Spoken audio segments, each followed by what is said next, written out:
Hello and welcome to my YouTube channel be a learner. तो चलिए start करते हैं। आज क्या है, आज हम करेंगे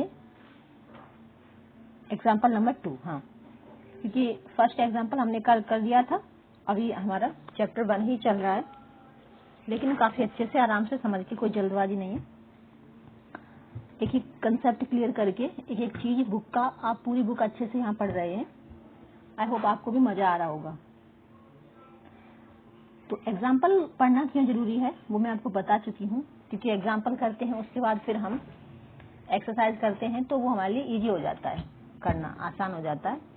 जो चीजें समझ नहीं आती हमें डायरेक्ट एक्सरसाइज करने पर, पहले एग्जाम्पल कर चुके होते हैं तो उसी तरह के क्वेश्चन हमें एक्सरसाइज में मिल जाते हैं, इसलिए हम एग्जाम्पल पहले करते हैं।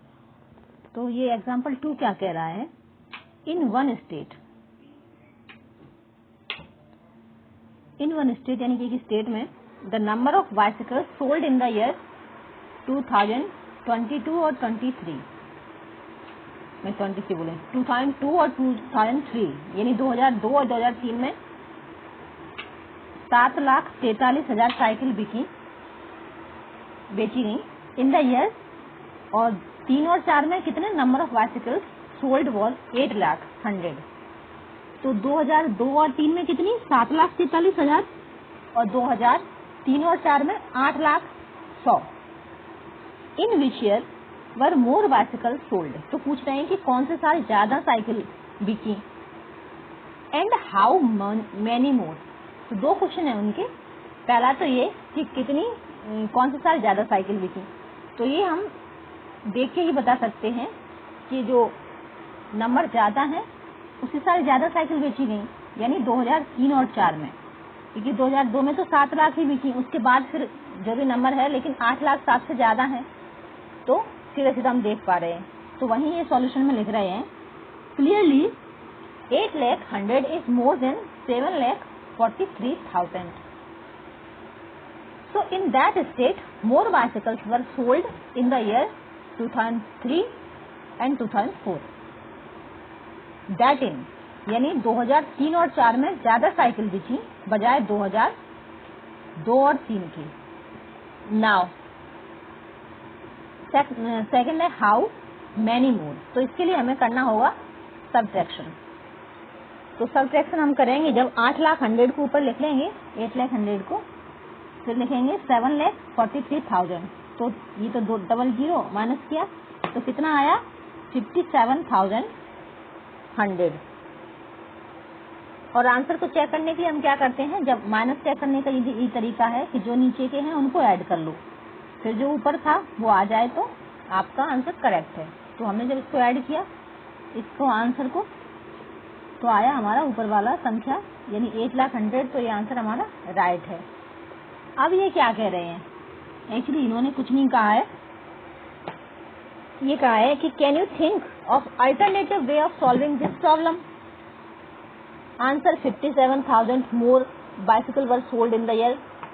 मतलब इसका आंसर क्या है, दो क्वेश्चन थे ना, दोनों का आंसर हो गया। एक का तो ये हो गया पहले कि कितनी साइकिल, किस साल ज्यादा साइकिल बिकी, और दूसरा ये हो गया कि कितनी ज्यादा साइकिल बिकी। तो उन्होंने दोनों का आंसर दे दिया है, ठीक है। अब हमसे ये कह रहे हैं कि क्या आप इसका कोई अल्टरनेटिव यानी कि किसी और तरीके से कर सकते हो, और किस तरीके से कर सकते हो, ठीक है। इस प्रॉब्लम को सॉल्व करने का कोई और तरीका भी है क्या आपके पास? तो हाँ, यहाँ हम दूसरा तरीका भी करेंगे। दूसरा तरीका क्या है, तो दूसरा तरीका हम इसको ऐसे कर सकते हैं कि हम सीधा सीधा देख के बता रहे हैं, देख पा रहे हैं कि इधर 8,00,000 है, इधर 7,00,000 है, तो सीधा सीधा हम ये सारे नंबर को ना रखते हुए 1,00,000 छोड़ देते हैं। हम सीधा सीधा कितना लिख लेते हैं, या ऐसा करते हैं, इनको एक्सपेंडेड फॉर्म में लिख लेते हैं, ठीक है। इधर 8,00,000 है ना, 8,00,000 अलग कर देते हैं और 100 अलग कर देते हैं, ठीक है। और फिर क्या है, 7,00,000 है, तो 7,00,000 भी हम अलग लिख देते हैं, ठीक है। प्लस कितने हैं, 7,43,000, तो इधर 43,000 लिख देते हैं, ठीक है। 43,000 3 0 पर आएंगे नहीं, तो इसको ऐसे लिख देते हैं 43,000। ठीक है, अब सीधा सीधा दिख रहा है हमको 1 लाख, इसमें से जब माइनस करेंगे तो 1 लाख आ जाएगा। 1 लाख ज्यादा आ रहा है, लेकिन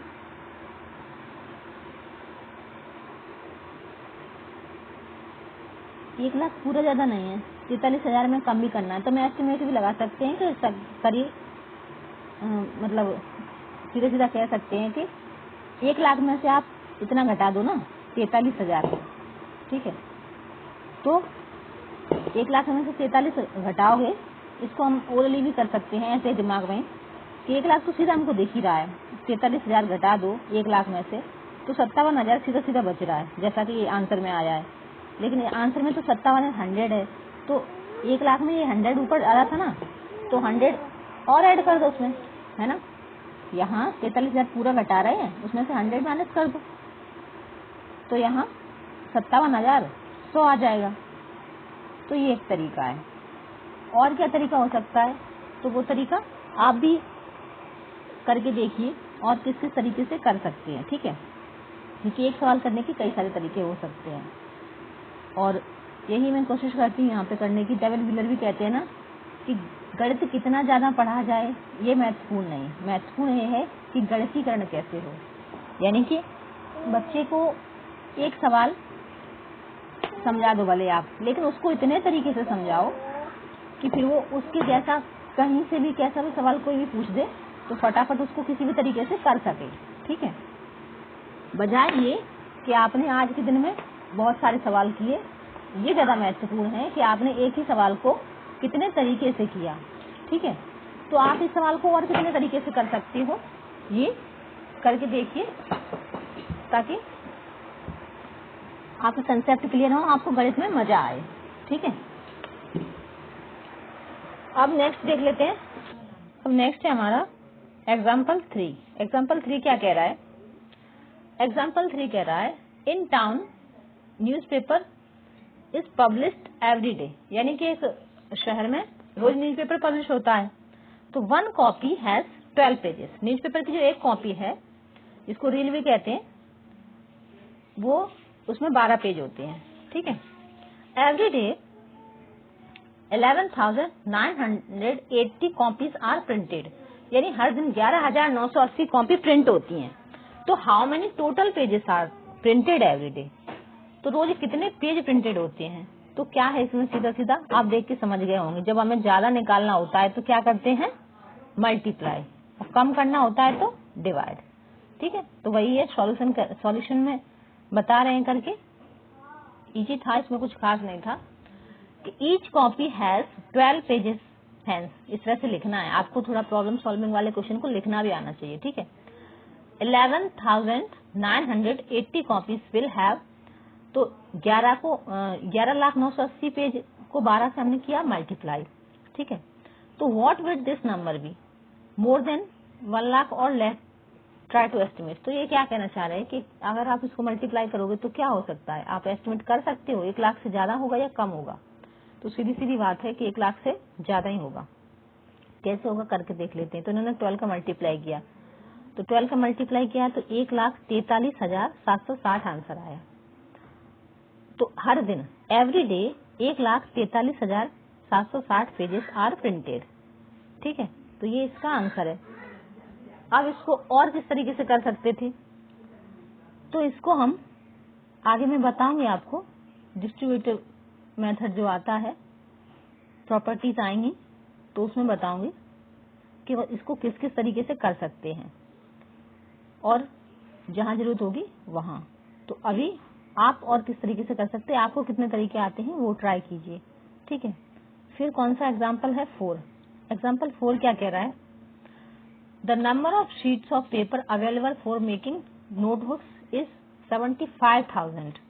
क्वेश्चन को ठीक से समझना, ये क्वेश्चन थोड़ा सा लंबा है, इसलिए आप आराम से पढ़ना और समझना, समझ में ना आए तो मैं बता रही हूँ। क्या कह रहे हैं कि एक पेपर बनाने के लिए, नोटबुक बनाने के लिए जो पेपर होता है ना, उसकी 75,000 शीट अवेलेबल है। ठीक है, और ईच शीट मेक 8 पेजेस, यानी कि ऐसे जब पेपर बनता है ना, छपता है, तो ऐसे लंबा शीट में बनता है, ठीक है, लंबी शीट में। फिर उसमें से ऐसे काट के कॉपी नोटबुक बनाने के लिए उसको काट बनाया जाता है, ऐसे काटा जाता है ताकि नोटबुक बनाई जाए। तो वो क्या कह रहे हैं कि जो एक शीट होती है, एक शीट होती है मान लो, उसमें 8 पेज निकलते हैं, ठीक है, नोटबुक वाले। यानी शीट बहुत बड़ी होती है और नोटबुक हमारी होती है छोटी, इतनी बड़ी होती है ना, तो उससे 8 पेज बन जाते हैं एक शीट से। तो ईच नोटबुक कंटेन्स 200 पेजेस। तो क्या कह रहे हैं कि एक नोटबुक बनाने में कितने 200 पेज लगते हैं, यानी 200 पेज की एक नोटबुक बनाई जाती है। तो how many notebooks can be made from the paper available. तो यहाँ जो पेपर सीट है, कितनी 75,000 सीट हैं, उनसे टोटल कितनी कॉपी बनेंगी। तो पहले तो हम क्या करेंगे सॉल्यूशन में, ईच सीट मेक 8 पेजेस। हमको पता है कि 75,000 सीट हैं और हर सीट से 8 कॉपी बनती हैं, तो हमको डायरेक्ट पहले हम उनको कॉपी ही बना लेंगे। तो कॉपी बनाने के लिए हम उसको मल्टीप्लाई करना होगा हमें। तो 8 को जब 75,000 से मल्टीप्लाई करेंगे तो आएगा 6 लाख, ठीक है। अब ये लाख कैसे पढ़ा गया, तो लाख हमने पहले देखा था कि कॉमा लगाने से ना पढ़ना आसान हो जाता है। तो फर्स्ट 3 यानी 100 के बाद, फिर 10,000 के बाद, फिर लाख। तो यानी 10 लाख के बाद कॉमा लगाते, लेकिन यहाँ तो सिर्फ लाख तक की संख्या है। तो 6 लाख शीट बनेगी किसकी, नोटबुक की। 10 6 लाख पेजेस आर अवेलेबल। तो अभी 6 लाख पेज हो गए हमारे पास for making notebooks. Now 200 pages make 1 notebook. अब 200 पेज से एक नोटबुक बनती है, तो हमें क्या करना है, hence 6 lakh pages make 6 lakh divided by 200। तो 6 लाख को 200 से डिवाइड कर देंगे तो हमारा आ जाएगा। तो जब हमने 200 से 6 लाख को डिवाइड किया तो आया 3000, ठीक है, 3000, यानी कि द आंसर इज 3000 नोटबुक। तो यहाँ जो आंसर आया है वो आया है 3000 नोटबुक। तो एक जो सीट है 75,000 सीट है, उनमें से कितनी नोटबुक बनेंगी, 3000, ठीक है। तो ये हमारे एग्जाम्पल हो गए खत्म। अब हम करेंगे एक्सरसाइज शुरू। तो एक्सरसाइज हम कल स्टार्ट करेंगे, या फिर अगर टाइम मिला तो आज ही कर लूंगी, और नहीं तो कल तो पक्का रहेगा, ठीक है। तब तक आप एग्जाम्पल कीजिए, उनको किस किस तरीके से कर सकते हैं, जितने भी तरीके आपको आते हैं उनके अप्लाई कीजिए और ज्यादा से ज्यादा प्रैक्टिस कीजिए। ये आपका होमवर्क है, जितना ज्यादा प्रैक्टिस करेंगे मैथ उतना ही अच्छा आपको लगने लगेगा। तो थैंक यू सो मच, मिलते हैं नेक्स्ट वीडियो में। तब तक आप इसको शेयर भी कर सकते हैं, आपके फ्रेंड हो या भाई बहन हो जो भी 6th क्लास में पढ़ते हो, या जो मैथ में बिल्कुल इंटरेस्टेड नहीं है लेकिन सीखना चाहते हैं, उनको आप शेयर कर सकते हो।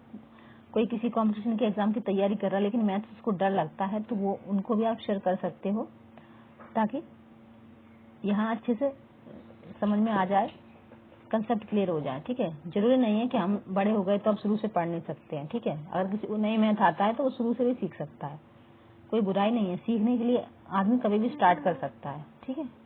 तो इस चीज से ना डरे। कुछ लोग ही ज्यादातर लोग मैथ से डरते हैं, और मुझे लगता है डर तब तक नहीं आपके अंदर से निकल सकता जब तक आप उसको फेस नहीं करोगे। तो एक बार फेस कीजिए, और जिस चीज से डर लगता है उसको कीजिए। जितना ज्यादा बार करोगे ना, आपका डर भाग जाएगा।